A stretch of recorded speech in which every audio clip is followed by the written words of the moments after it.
killing for a shotgun him at gunpoint. They're pulling them out. 911. Advise ready for camp. Welcome to another episode of War Stories. I'm Tom. I'm Chuck. And I am excited to have a guest back this week. And from the first couple of minutes we've spent before we started recording, it's going to be fun. It's going to be a good time. I'm guessing that Jason here's got some stories. Why don't you tell us who you brought to us today, Chuck? Yeah, so we have Jamie here. He's a firefighter of like Hermosa Beach or Manhattan Beach or something like that. He's got a good sense. By the way, Chuck did say he was going to mess with you like that. Sense of humor. He likes to drag his hose around a lot on the ground. He likes to sleep in recliners. He's a firefighter, and he's got a great personality. He's got some good stories, and his kids have followed in his footsteps, and you know, in the first responding service. So good on them. And he's an all around good guy. I've chatted with him a bunch. We all have over Instagram and stuff, and he's a real good guest. And for those of you who don't understand, if you're not watching this on YouTube, initially when Jason's name came up, it came up with his wife's name, and so Chuck's like, "I'm gonna call him Jamie." That's what's up. It's okay. I might cry a little bit. All right, he Jason, loves it when you mess up his. Yeah. He loves it when you mess up his where he was a firefighter at. Yeah. Yeah. No CFA. Oh, did I say that out loud?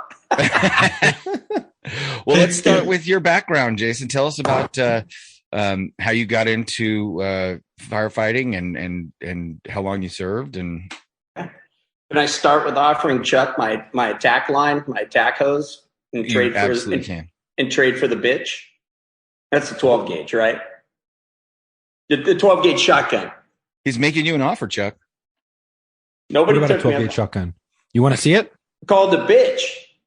Give me the bitch. Right?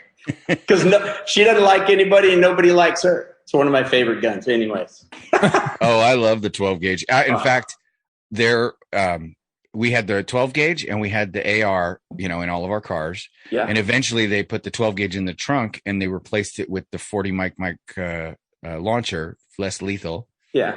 And I'm telling you, I would go to the shotgun all the time for clearing buildings and stuff. Everybody always wanted to go to the AR, but I'm telling you, a good 12 gauge shotgun is a great weapon system For clearing buildings, absolutely. Especially for clearing buildings. So, and I've never done it, but hunting 2-legged and 4-legged. You can hunt hogs with it. You can hunt, put a slug in. Put a slug in. You give me rifle sights and a deer slug or rifled slug, and that shotgun's a sniper rifle out to 50 yards at least. Yes. Yeah. And most everything in North America is taken under 100 yards, so you just got to crawl in a little bit. Right on. So, we want me to get started? Yeah. Tell us about yourself. So, born and raised in Orange County, moved around a couple times. Out of high school, I had no idea. I partied in high school and realized all my buddies were going to college and I needed to get my shit together. My next door neighbor's brother-in-law was working for Santa Ana Fire at the time, and he introduced me and my neighbor, his brother-in-law, to the fire service, started taking classes, and realized when I finished the fire academy at Santa Ana College, that's when the bad word came in, affirmative action, right? Mm. But it doesn't stop anybody from getting hired. The more you test, the better your odds. So I tested from Seattle out to Utah to Arizona, all the way down to the Cal border, northern Cal. Yeah. Those are the days when you had to, if you were a white male, you better be getting at least a perfect score and then have veteran credits and service, all that stuff. Yeah. And agencies, medium-sized agencies were hiring 1 to 3, maybe 4 candidates. Right. There just wasn't that attrition, that rollover. But I didn't give up. So I got hired within 18 months after graduating the fire academy with El Monte Fire Department, which is now LA County. And El Monte was a 4-station department, and they hired 12 of us for 4 stations. Wow. So do the math on that. One house had 2 engine companies. Every other station was either single engine, and then there was a truck company house. Very small department. That's more than I thought, though. For 4 in El Monte? Yeah. That's bigger than our fire department. We had 2 stations. I mean, they were both, full stations, but there was only 2. Yeah. It was amazing that I think it survived as long as it did, because it was just constant. Agencies surrounding were being absorbed by LA County, and the city council had for decades had dug their heels in and wanted that individual self-control of the agency. Sure. Well, the fire chief at the time, what he presented to city council is he wanted to start a paramedic program. Well, El Monte at the time was without a contract for 6 years and no raises for that same time. And then you got I say 11 or I think 12, and we let one go in training. Got 12 FNGs coming in. So initially, so when you came in, it had been 6 years since anybody had gotten a raise. Yeah, raise and no new contract. So you're just working on the old MOU. Yes. That sounds awfully familiar from agencies in California to date. Yeah. Not happening where I retired from. Very progressive. So anyways, El Monte's plan was to start paramedic assessment units, have 1 paramedic on 3-man engines. They weren't 4-man engines. So they sent us to paramedic school. It was also a 1.5 year probation. Typically you have a year probation, 12-month probationary period. Sent us to medic school, graduated medic school, came back, finished probation, and then at a 3-year mark, Huntington Beach had a year as a paramedic once out of school, and that was a requirement. I guess I already said it. I retired from Huntington Beach, but it's up to you. It's up to you. If you want me to cut it out, I'll cut it out. No, I'm cool with it. I still the beauty of really being retired, right? You're retired. What can they do? They can't fire you. No. But my son, I'll get there. Anyway, so great department. Anyways, I tested for Huntington Beach. They had a requirement of this, that, and such, but you had to have a year on as a full-time paramedic. Saw Huntington Beach tests open up, took that exam, and got hired almost 3 years to the day after getting hired in El Monte. For me, it was a really good move. So I got hired in 92 in El Monte.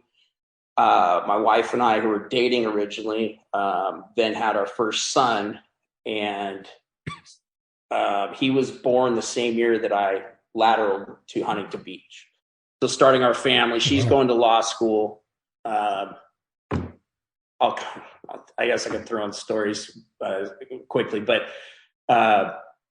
she was going to law school. We were renting a condo in a local city, had an 18-month-old child. I decided to breed my female Rottweiler and had 14 dogs. Oh my goodness. Your plate was full. Yeah, my bitch developed mastitis, so she couldn't nipple feed. So we had to hand feed every puppy every 4 hours, and it took us 2 hours to mix formula. This is before the internet. So that must have been tough on your wife. Oh, I always joke that I always got calls at the station that the dogs are going to die. I mean, we had neighbors helping us. Oh, yeah. Wow. So, again, what are you doing? Why do we want to breed her? Because it would be really fun. Yeah. Not. Famous last words. Oh, my God. Have our second son. Well, I take that back. I finished probation in Huntington Beach. And I worked so I worked 3 years in El Monte. I worked 23 and a half in Huntington Beach. Had total of 3 boys, really awesome, producing, contributing to society, young men. My wife's an attorney in one of our local cities, working for a city. Beautiful, brilliant, just a phenomenal woman, man. I'm blessed. I've had a really blessed life to work for the agencies that I've had to work or that I've been able to work for, and to retire from Huntington Beach.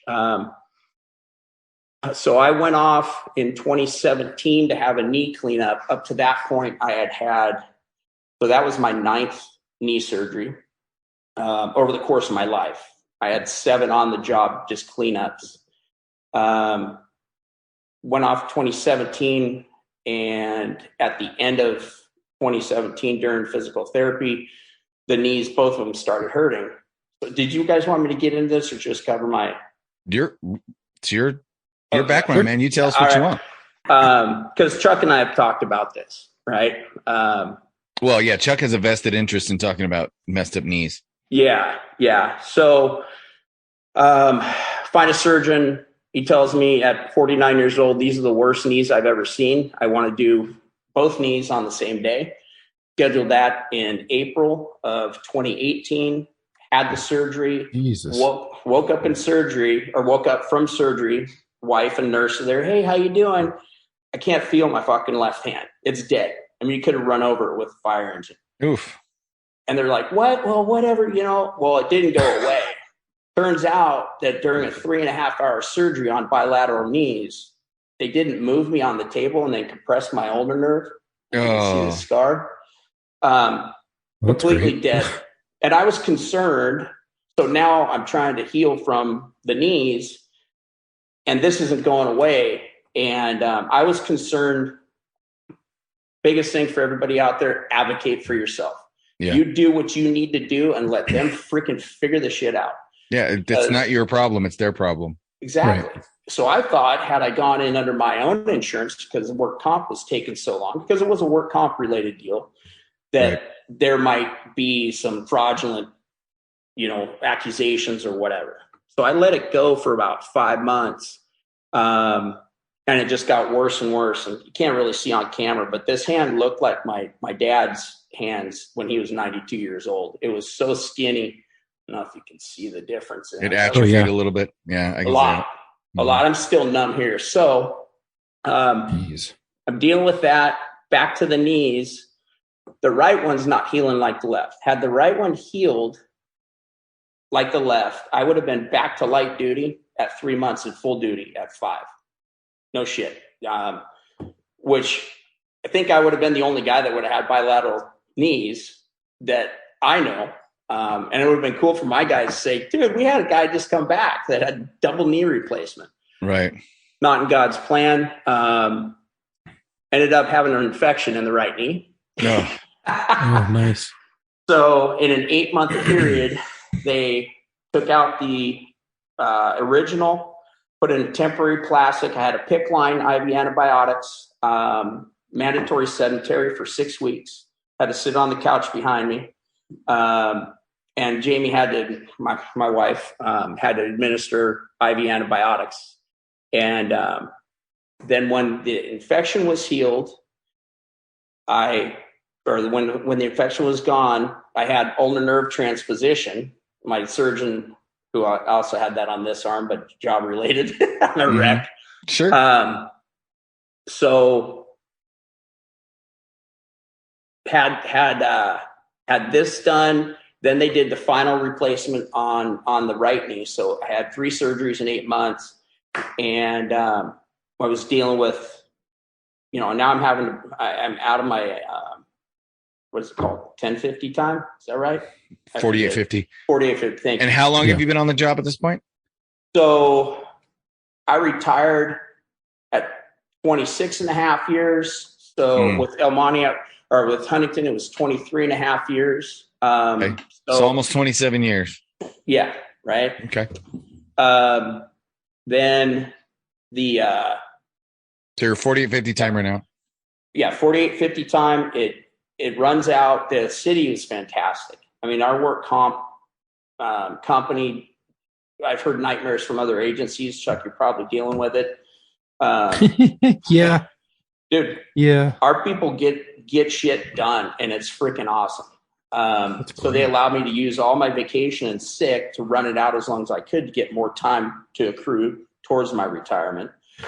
And I ended up doing a service retirement when everything ran out. It was going to cost me money. Right.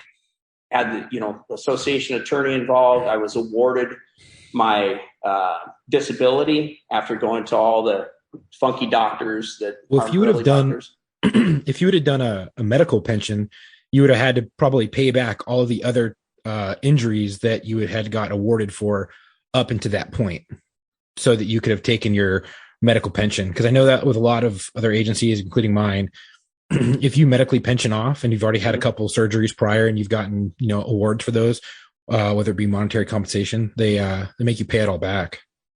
If it's specific to that, right? That's if it's a different issue, it's yeah. Not for us.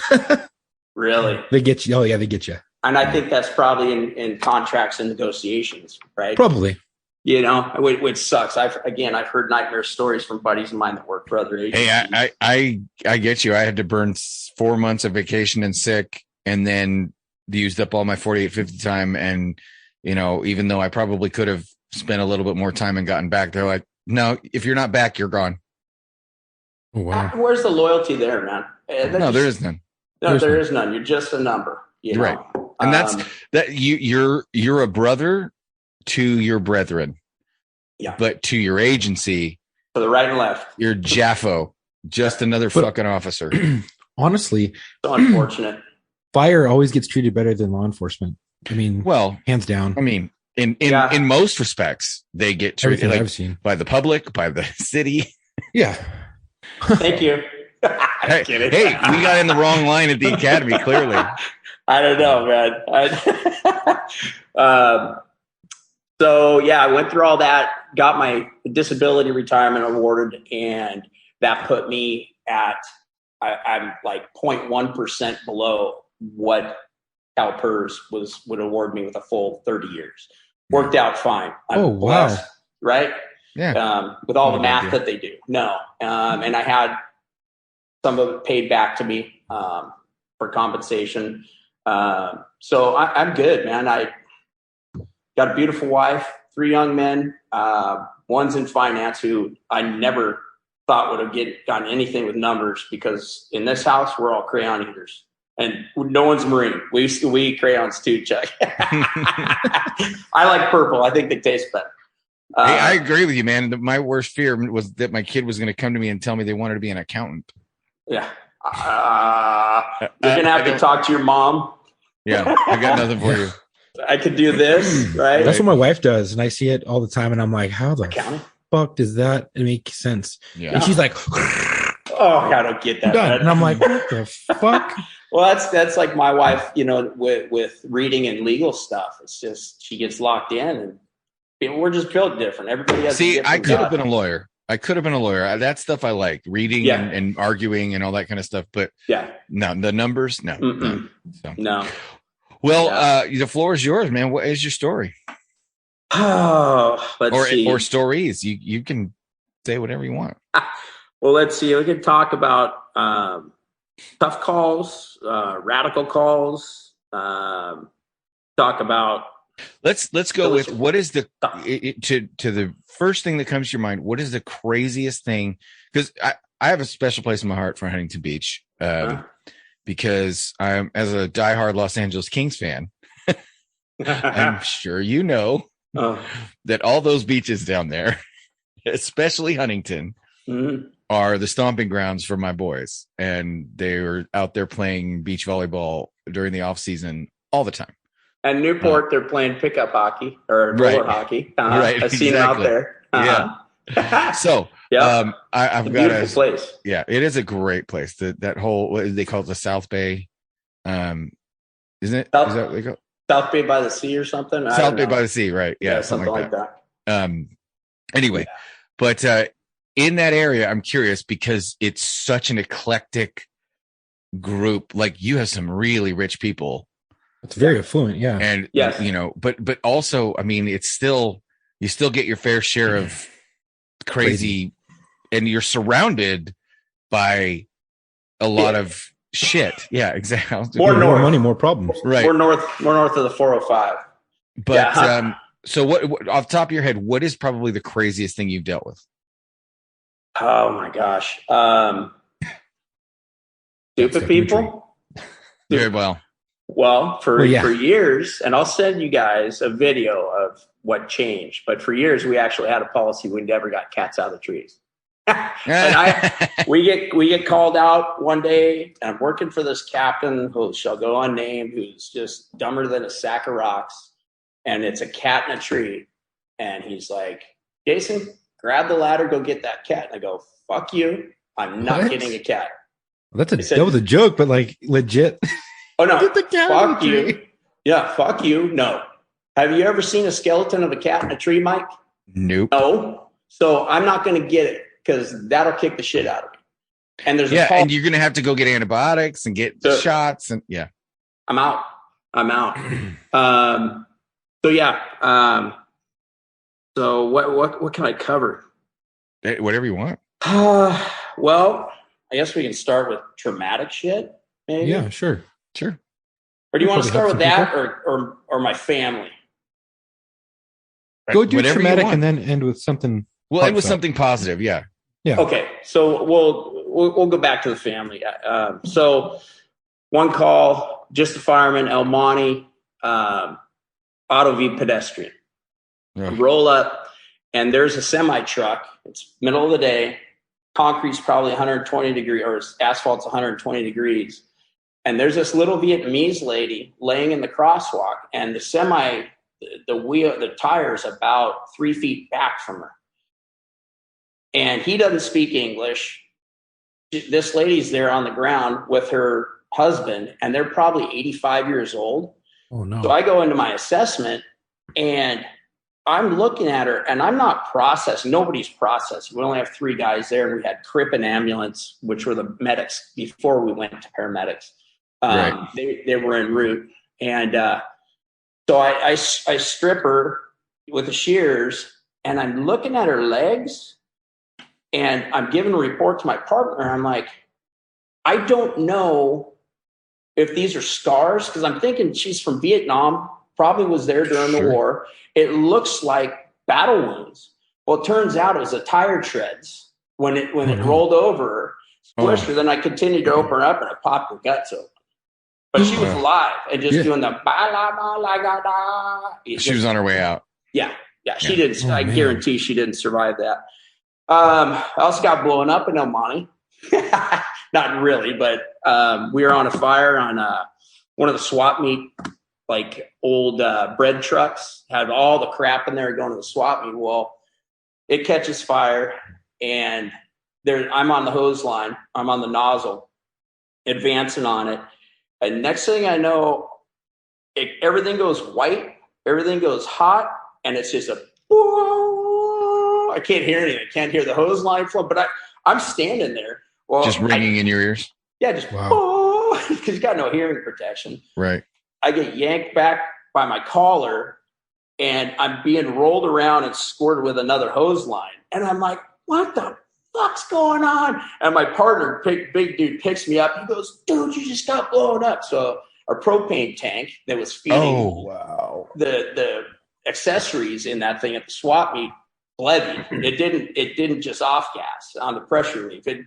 After we put everything out, it was fractured, but fortunately it was in its container box. It had a what we call a catastrophic failure. Absolutely catastrophic. That's intense. I was actually thinking you were going to say like a magnesium engine block or something, and the water hit it or something like that. Well, in high school, we used to take magnesium engine blocks that we'd get that were scrapped from the Volkswagen shops and take them down to the beach and burn them in the bonfire. Yeah. Right? You probably did too. They burn great. The cops just don't like it, or the Rangers. Lots of people don't like it. No, man. From tree huggers to fire marshals. Yeah, and then like if we're in Laguna, they have all the cliffs, like Aliso Creek Pier, and it would light up all those $1 million homes with that white magnesium burn light. So, anyways, one time they brought us a shovel and we had to bury it to put it out. Let's see. Go ahead, Chuck. So after all this like firefighting, and I'm sure you've seen people get burned and stuff like that, and explosions, and fully involved fires that are just devastating. Did it ever because I know I've been set on fire before and pretty bad. Spent a few months or about a month in the Grossman Burn Center, which is top burn center in the United States. And I don't like fire. I fucking can't stand it. I really don't care for it. It scares the shit out of me. And I've been in a couple fires as law enforcement, like inside fires because we had a suspect, but it scares the shit out of me. Sure. Did it ever like scare you, or were you just kind of like, I know I know what can happen, but I have a mission, I have a job to do, and I'm going to put that in the back of my head, kind of like what law enforcement does when you have, you know, an armed suspect, armed suspects inside, or you're searching for one that you know is armed, yada yada. So personally, I've never been scared to the point where I wasn't comfortable doing what I needed to do. I process things differently. Everybody does, right? With fire, I think I was comfortable with it, knowing my training, my safety gear, my guys in El Monte and Huntington Beach were dialed. El Monte was a drug, fire, knife, gun club. I mean, we just rocked for the 3 years that I was there. Yeah, El Monte is not for those of you who don't understand the difference between Huntington Beach and El Monte, it's literally night and day. Night and day. Yeah. El Monte is the hood and Huntington Beach is rich people. El Monte, pretty much anything other than Long Beach with the word beach in the title is rich people. Yes, 100%. So again, answering your question, Chuck, I felt very composed with myself, and like even with newer guys that are still on the job that were my probationary firemen. There were times because we have an opportunity that we can turn someone into a training exercise without loss of life or property. We're going to put it out. We're already there. But there were times when we advance in and you get a young boot on the hose line and he's just spraying smoke. You don't spray smoke. You know, we cool an atmosphere, but they're aggressive. They want to get the job done. But, you know, tell them we need to find the seat of the fire, get them in there, see the glow, knock it down. And I just make them sit. I'm like, hey, chill. What? We got to go. No, I need you to chill. I want you to close your eyes, take a breath. In between breaths with our BAs on, I want you to think about it. I want you to hear it.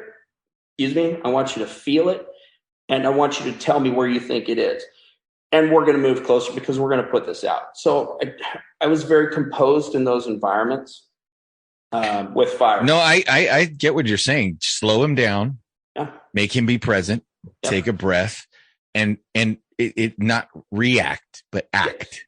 Exactly. Appropriately. And same thing we have when we have newer officers, or sometimes officers that are maybe not new, but haven't done a lot of clearings, and you have to slow them down tremendously so that they don't overpenetrate. They're not rushing. They're not jumping in front of people when they're not ready. They're waiting. You're, fast is smooth and smooth is fast. Yeah. Slow is smooth and smooth is fast. Yeah. And we would do that with trainees. Because like you'd get a burglary call, right? And as a training officer, you'd know that the boot wouldn't know, but the training officer would know. Oh, we get alarm calls there all the time. It's 9 times out of 10, it's nothing. It could be something, but 9 times out of 10, it's nothing. Right. However, we're going to treat it like we do every time, like it could be something. Yeah. However, because I know I'm not sending him into a proverbial or literal burning building, I can slow him down. Yeah. And it's not, oh my God, where's the bad guy? No, just take a breath. Yes. Where are your exits? What number the corners for me? Okay. Yeah. Tell me where you want your people. You're in, so you slow them down and you make them be present, because that I'd never thought about that, but I would think that there is a level of, I guess, I don't want to sound metaphysical or anything, but there is probably a level of certain centering that being in a fire and having a veteran firefighter who's in control tell you, hey, slow down. You're not going to die. Take a deep breath and let's just take it by the numbers. And instead of panicking because you're in a burning building for the first time, you realize I'm with people. We're not going to die. I can slow down a little bit and be comfortable in what other people would find an untenable, dangerous situation. Yeah, and you're absolutely right, Tom. And I think, again, us being able to fall back on our level of experience, bringing that to the new guy or the scene, in addition to what I mentioned, our training, our safety, knowing that my engineer on the pump is dialed, my captain's got communications, got more resources coming, and my job to complete this mission is to put wet stuff on the red stuff. And we all, just me knowing that, it's a guy to right, guy to left, right? That I'm good with you guys here. And this is easy. So let's train them up. Yeah. I mean, we've said that before on the show. And I said, this was a level of success that was passed on to me. And I took it as my own, which was, how will I gauge if I'm a successful police officer? And my gauge was, there were calls or there were traffic stops that I would be on, and I would hear another officer key the radio and say they were en route to back me up. And I knew who the officer was by their call sign and their voice. And my shoulders relaxed a little bit. And I felt a little more comfortable moving forward, knowing who was coming to back me up. I get that. And I said, okay, that is the level of success. The level of success I want to reach is the place where when other officers hear me on the radio saying that I'm en route to back them up, they can lower their shoulders and move forward with a little bit more confidence, knowing that I'm the guy coming to back them up, instead of going, oh shit. And we've all experienced those people. Yes, we have. Someone working in overtime with me, and it's just like, fuck, it's going to be a burden, in whatever aspect. I've used the same tactics on, let's say, like full arrest, where, because both you guys and us, cops and fire, we manage chaos. We herd cats, right? People call us in the worst time of need, and they have stopped being able to make a decision. So they need to have someone make a decision for them to get them from a bad place to a better place. Right. So cardiac arrest. I mean, when I first got hired in Huntington, I'm a full-fledged certified medic, and I went out with an older crew, and they were kind of like a backup in the station. They were also the hazmat unit. But they were first on scene of a full arrest in just a shitty neighborhood, small house, and walk in, and everybody's eyes are big, and they're scrambling through the AMBU and the OPAs. And so I lay my gear out, and they're yelling at each other, not angrily, but trying to communicate, but nobody's communicating. And I whistled as loud as I could. I don't do it with my fingers because sometimes we pick up dog shit, right? Right. So I whistled, and I go, hey, everybody eyes on me. And here's these guys that have had almost 30 years on, and they just all look, because medics are supposed to be the highest medical authority on that type of call, Right. And they did. And I said, you start bagging. You get the OP. So I basically just talking, you start compressions. Mm-hmm. I want to hear you count it. Now everybody just take a breath. And when I got back, their OODA loop. That's it. I heard you say OODA loop before. That's freaking awesome. Anyway, so we got off topic, but I love talking about it with you guys. No, I mean, this is the topic is our experiences, and I think that's what we're talking about. But there's a level of when everything goes to shit, watch for the guy standing calmly in the corner surveying the situation, and then do what he does. Yeah. Great perspective. What's crazy is that all the stressful things that we do and we have done, I am more calm in those stressful environments that normal people would be freaking out in than I am at home. Yep. Dealing with normal everyday stuff, which other people are like, I find solace in that, and they're like, it's just calming. I'm like, no, I find it more stressful than a high stress situation that I know I can handle based on X, Y, and Z. Yep. I know exactly how to attack it. I know exactly how to to figure it out and how to fix it or how to make it safer. Yep. And at home, I'm like, little shit stress at me home out. nuts me Fuck. out and stresses me out. Oh, But if I were boy. to go out on the street and deal with a hit and run or a gunshot or something, if I were to deal with an emergency situation, it's funny. I've been like that since I was a teenager. I remember going through the Northridge earthquake, and I was the youngest one in the house. I was, I think, 17 at the time, and my mother and my sister were both losing their minds. Right? Yeah. And I said, don't go outside. At the time we didn't know the triangle of life. We're still staying in the doorway and all that stuff. Yeah. And I'm at 17, wrangling them and giving them instructions. Cats. And yeah. Yeah. But that's just always been when the shit hits the fan, when the excrement hits the air conditioner, I have always been able to my wife says, I worry more about your temper, not when you're yelling, but when you're quiet. Yeah. And I was like, that makes sense. When I get mean is when I get really low. Like, yeah, I love it. Yeah. So, it's I get it. Yeah. And Chuck, I hear both of you.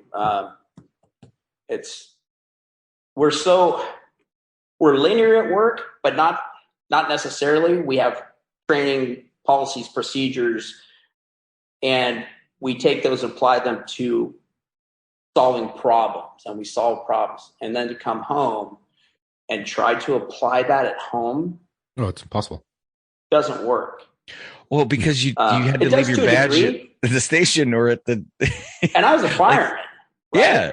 But I see if you do X, Y, and Z, you're going to get to the beginning of the alphabet and be able to start again. Right.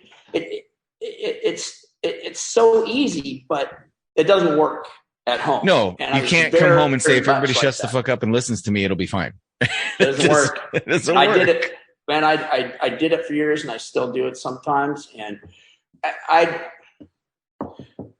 don't label it as PTSD. I don't think I have anything like that. But the stresses of the job definitely play into that, us doing some of those things at home, which adds to the stress and chaos, and to have someone at home to be able to pull you aside, talk to you calmly, and talk you off that ledge is a blessing.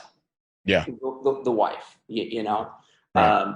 But I also believe to this day, I've got 3 blessed with the fact that they're healthy, but 3 very successful, healthy studs doing great things. And I've always said, from chaos comes chaos, but there still needs to be direction and level set, I believe, for kids, but just not as hard as we are on the job. They're not getting paid, and we can't fire them. Right.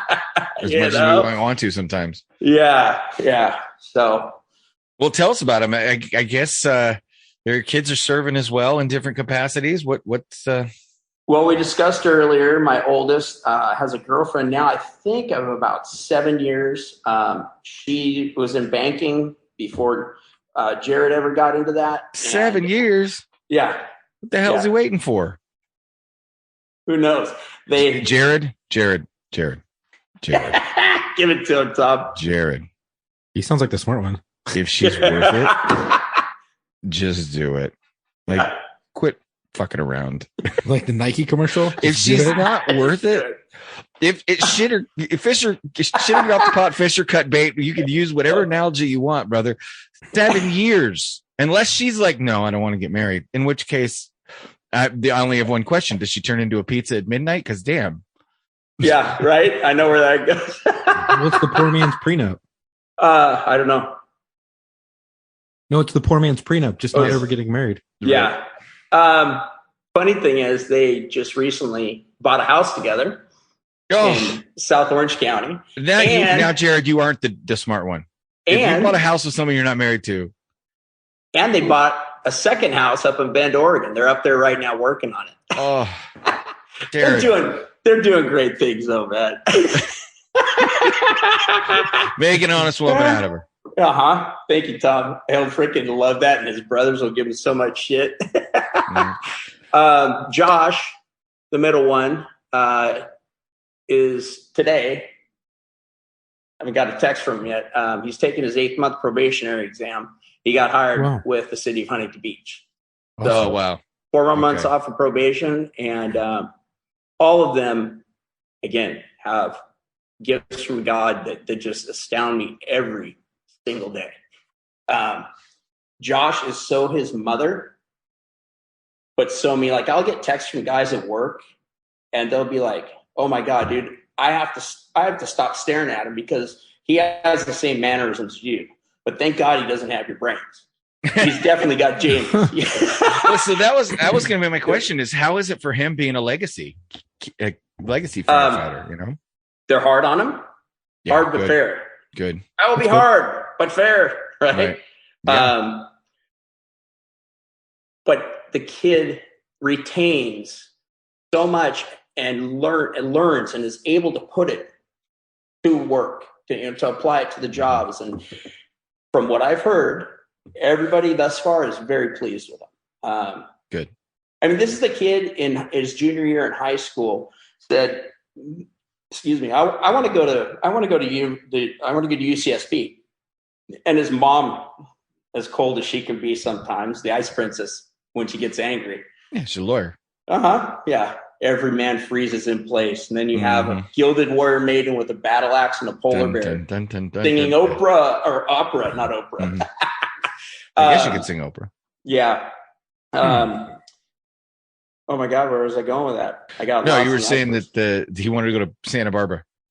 And Jamie looks at him and goes, "Your GPA is not high enough." And he goes, "What's a GPA?" Well, she just proved her point. Yeah. I'm pretty sure she did that too. Right. So he got his shit together, went up to community college, transferred to UCSB, graduated with honors. Again, there you go. From my loins. I'm like, smart kid. I know it's from mom, but how the hell did that happen? You know, he just really laid it down. You hear the saying, hard times breed tough men, and tough men easy create times good breed times. weak men. Good times create weak men create hard Same times. shit. But you look at that, your wife being hard on him, like, "Hey, dumb, you're not smart enough. You need to get your shit together."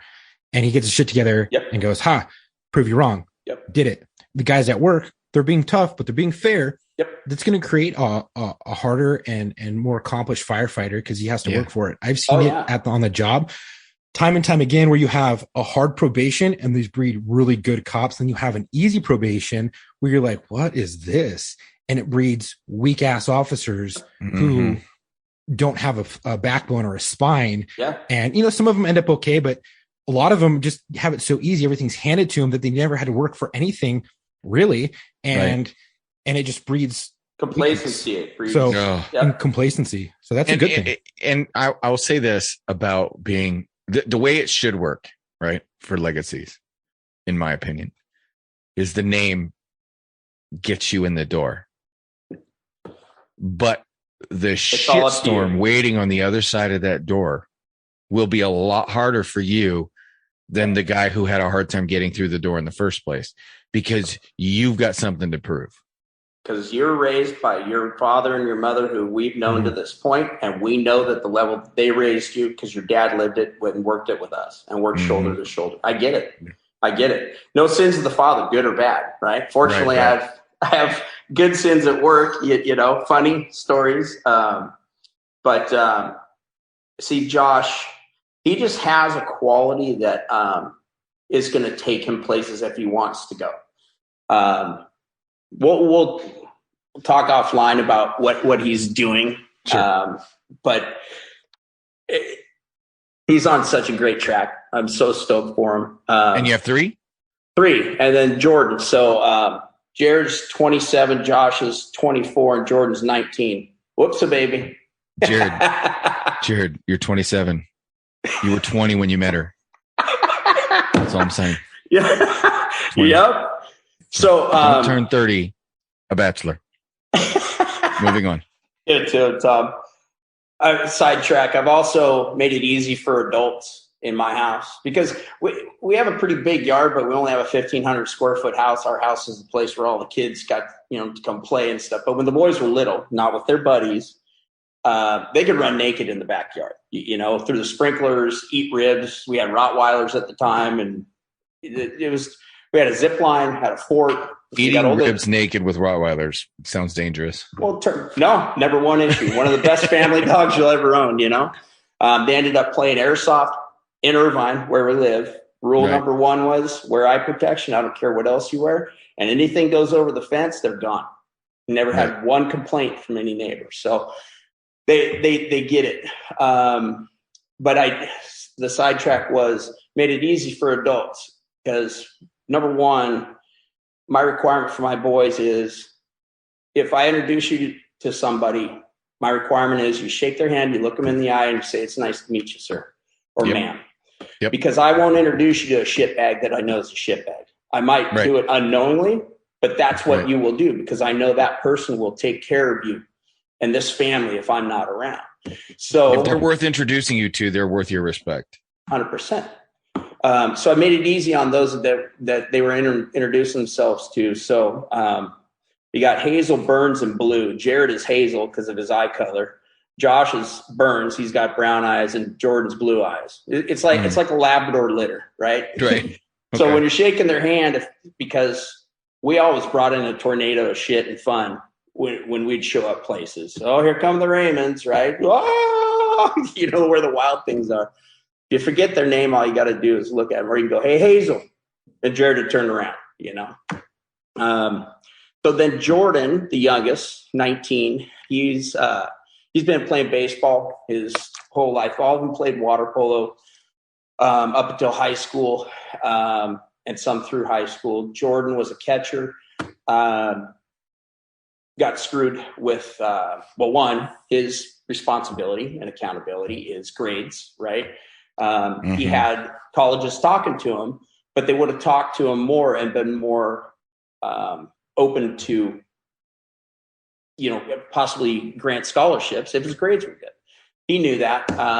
But then COVID came along, backed up that whole pipeline, returning seniors from college. And so he ended up going to a local community college. Well, he had a cam impingement on his hip. So basically the femur, it had an extra growth of calcium. So every time he got in the squat, it would rub the labrum. And we'd been watching that for a few years. He had that operated on, and the pipeline just got backed up a little bit more and more. So he's taking the same path that Josh is. He's going to, he's transferring to Santa Barbara Community College, and he wants to either pursue law enforcement or fire. Yeah. Well, you got to get a cop in the family somewhere at some point. Come on. I want to be able to buy off-list guns from him. Right? Did I say that? Oh, yeah. No, we'll edit that part out. Just move out of state. Moved to Idaho. I know. Moved to Idaho. Yeah. Hey, your son's got a house in Bend, Oregon. Just get some mail there. There you go. That's it. I'll pay a utility. That's right. You're like, hey, I'll pay your gas bill. Hell, pay his water bill. It's Oregon. Yeah, right. Free water. That's right. So Jamie's aunt and uncle live up around Lake Ponderay. Okay, that's real close. I forget. If you ever come visit Jamie's aunt and uncle, we'll have to. I will let you know. You have to let me know. So, working in Huntington Beach, what would you say you got the most of? Like what? I know. I don't imagine structure. I don't imagine structure fires were the biggest. It's got to be what, medical aids? Medical aids are primary, but I got to tell you, in Huntington, the traffic collisions are gnarly.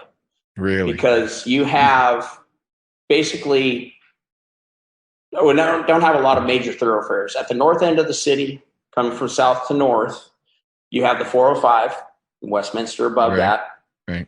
Then you have PCH, and you have a couple majors, but they're not major. The only really major one is Beach Boulevard, which goes all the way up to Guadalajara Heights, but everything else. So imagine people coming home, dealing with traffic all night or on the way home from work, and they just want to hurry to get home to their kids' baseball game. They want to. So as soon as they get off the freeway, they're hauling ass Hauling ass. and blind corners. And they Blind probably all corners have really, everywhere. really fast, expensive cars.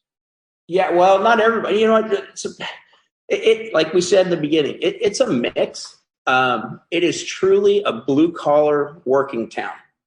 You have a wealthier area up in the north end by the harbor. You have some nicer homes that are mixed. All the homes are very well kept. There's an area, I remember reading an article. It's off of Beach and Nichols, Beach and High. I forget the cross street. It's called Queens Toledo. And back in the day, before we were born, like the 50s, Huntington Beach was a huge farming community. So you had a lot of Bracero workers and migrants coming into town. And I believe the article that I read that 1 square mile of Huntington Beach, I think it was maybe a half a mile, had the highest Hispanic population density in the state of California in that one area, in Huntington Beach. Crazy. But great people. I tell you what, we never went on calls there because they handled their shit. Well, They don't tight call communities until it often gets do bad. that. Right. So what about your traffic? Were they injury traffic collisions? Were they? Oh yeah. Gnarly. I mean, aside from the Vietnamese lady getting run over, that was El Monte, right? That was El Monte. Yeah. The worst, the most fucked up person I've ever been on was actually on PCH at 21st Street. And it was on a weekend, beautiful summer day. There was a couple crossing from the beach side to the inland side. You have 2 lanes at that point going southbound, and they were crossing those. Well, her boyfriend, so you had staggered cars. If you're on the beach side, you had a vehicle here and a vehicle here traveling. Well, she darts out behind this lead vehicle in the number 2 lane and isn't looking at this car coming in the number 1 lane against a curb. And it's So the rear car is in the number 1 lane, and so she doesn't see. She probably was looking, and the car was probably in the number 2 lane car's blind spot. So when she stepped out behind it, whack. Yeah, and it turned out to be a Long Beach fireman that was still on the job, close to retirement, driving like a 76 Chevy. Ooh, that's a steel vehicle. Right? And he was so rattled. He came by the station a couple times afterwards just to kind of decompress and wanted to find out about her. But he said he's driving along and the brakes on those aren't very good, right? Okay. So she darts out behind it was a van that her boyfriend went out in front of in number 2. And she thought she was going to be able to go after he left, like you said.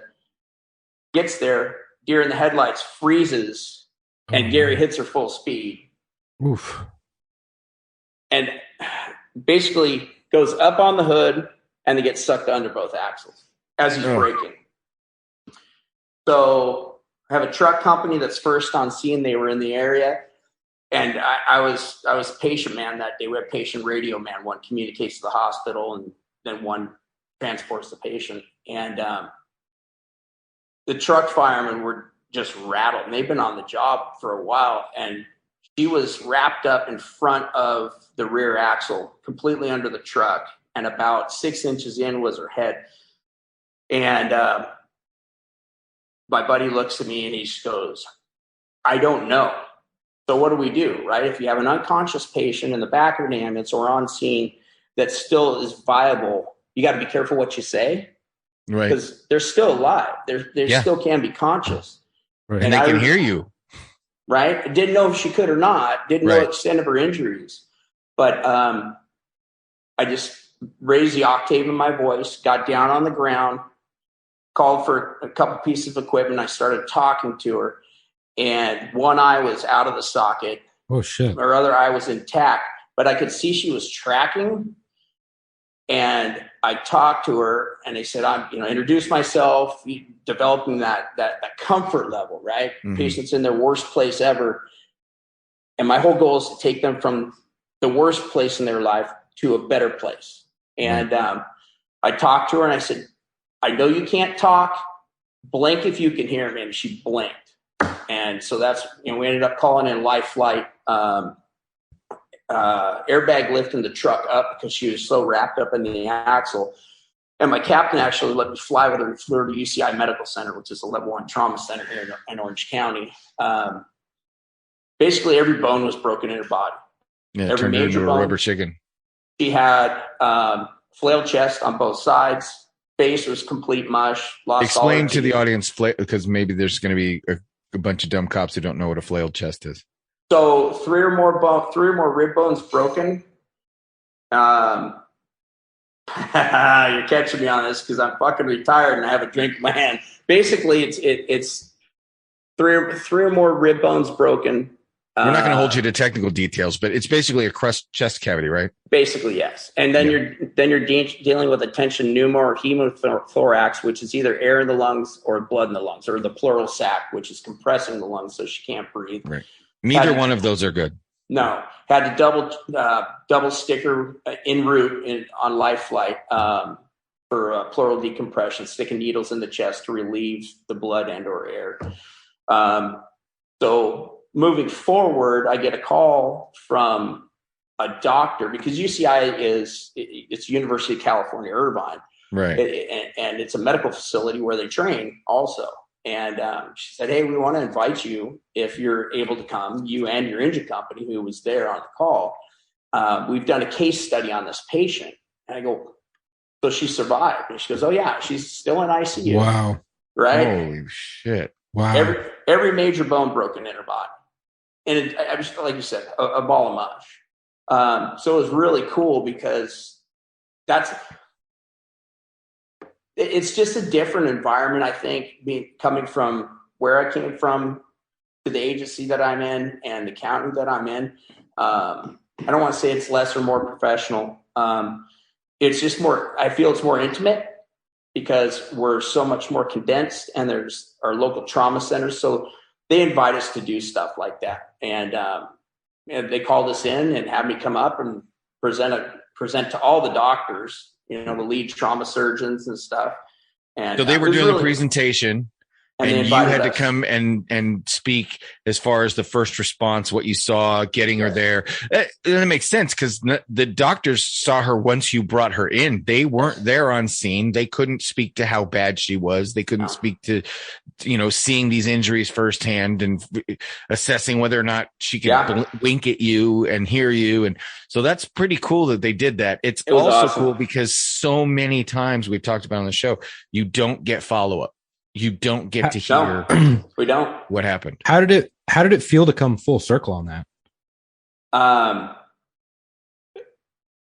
Fantastic. I guess that's why I retained that. I when I tell the story, I'm reliving it almost. Right. Right. It was a sentinel event for me because the outcome was a great outcome. It turned out obviously she had some, head trauma issues, and she was real crabby. Who wouldn't be after that shit happens, right? I mean, she got literally run. How do you feel? Like I've been run over by a truck, right? And sucked under the axles. Right. But Chuck, it was really satisfying. We don't look for recognition. We just look for contribution to completing the mission, whatever it is we do at work or at home, as long as that mission gets done. And they brought us in, and I had doctors asking me questions, which are like lead trauma surgeons and specialists and stuff. And it wasn't a pat on my back. It was a pat on my agency's back, because we came together and we did such a good job that they wanted us to come back and give our feedback. Wow. But I mean, if you think about it, like really if you're a combat medic, right? And you get somebody to a MASH unit or whatever they call it now, or you get somebody to the hospital, you get them patched up enough to where somebody who should have died ends up getting to the hospital, where the doctors then do a case study on how that person survived their injuries. I can only imagine that those doctors would want to talk to you as a medic and be like, so how did you do that? How did you get them here? What did you do? I'm curious, because that informs so much of, the story. Yeah, so. Absolutely. Pretty cool. Well, Jason, that's great that you got that kind of follow-up. As you know, we like to dedicate each episode to somebody. And Chuck tells me that you have somebody you would like to dedicate your episode to. Yeah, guys. So my nephew's in the Naval Special Warfare teams, and I don't know the individual that was killed, but just the other day there was an accident coming back from Camp Billy Mackin in Nyland, which is northeast of San Diego. Northeast of San Diego. So I'd like to dedicate this because this is hard on the community. Just want to let them know that. Was this the traffic accident? Yeah, that we're all here. We read it, but we're all here for them, and thinking about them. We pray every night at our table for law enforcement, for fire, for those protecting our freedoms, every night at our dinner table. And so this one goes out to Naval Special Warfare Electronics Technician, second class, John Del Toro. He's 29 years old. He was killed in an auto accident while driving from training at Camp Billy Machin in Nyland, California. Four others and I'm looking at the picture right now of the car. Yeah. It's terrible. Two in critical and two in stable condition at this point, from what I've read. My nephew's deployed right now, and I threw it out to him. He's been able to communicate with me via a different communication source. And a lot of these guys don't know each other.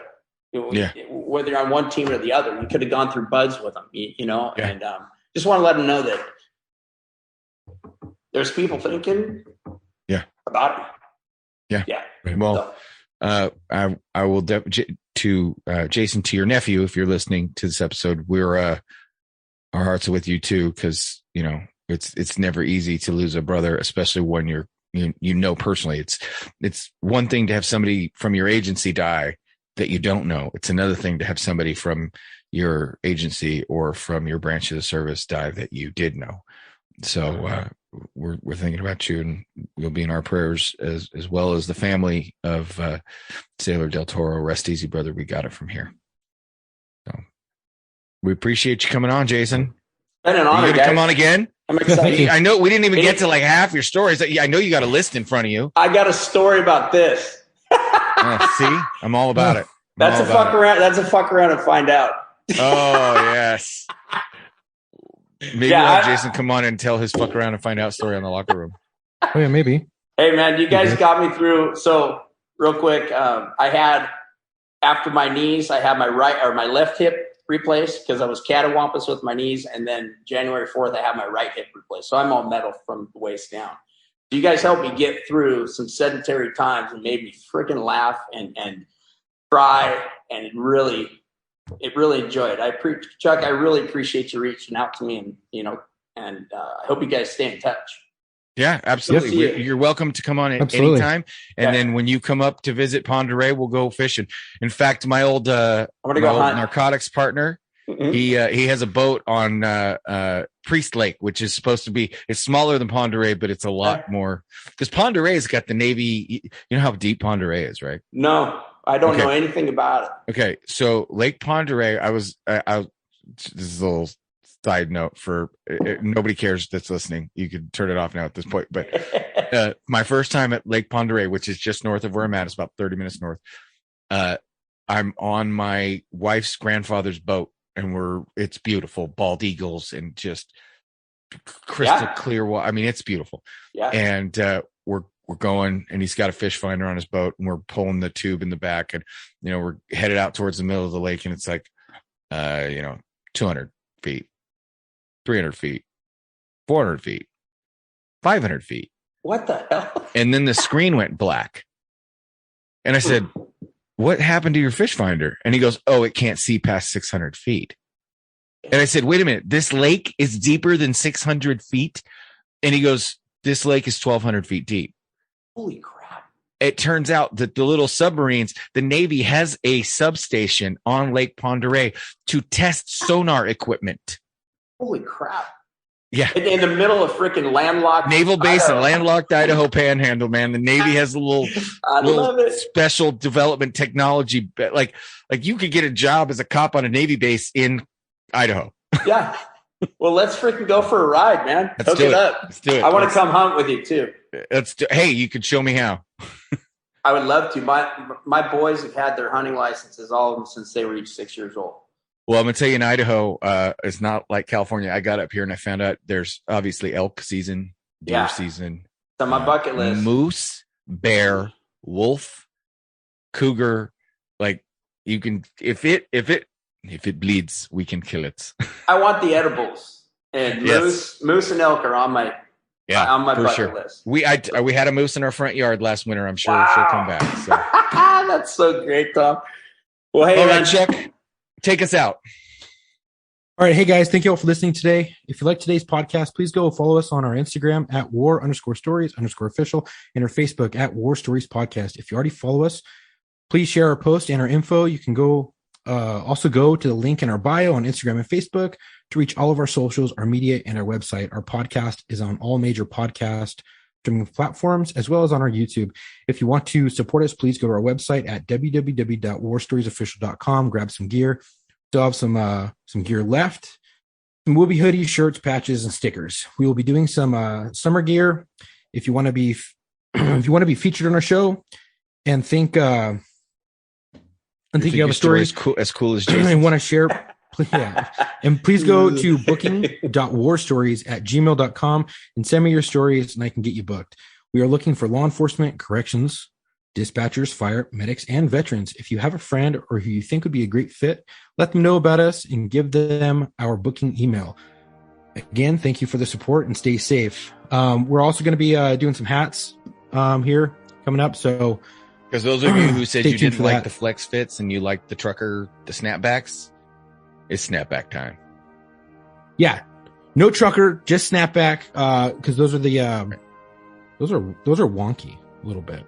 But we're going to be doing some snapbacks. They're a lot better. They fit really well. They're made out of almost like this canvas cotton material, or it like feels, a twill. It feels really good. Yeah, it feels really really nice in the hands, and it wears really well. And look for that. Look for that design for the tank top debuting soon. Yeah, I was going to post it last Monday, but some things got away from me this week. Yeah, that's why we didn't even have locker room this week. We did greatest hits. So exactly. So all right, stay tuned for that. Until our next episode, come home with your shield or on it.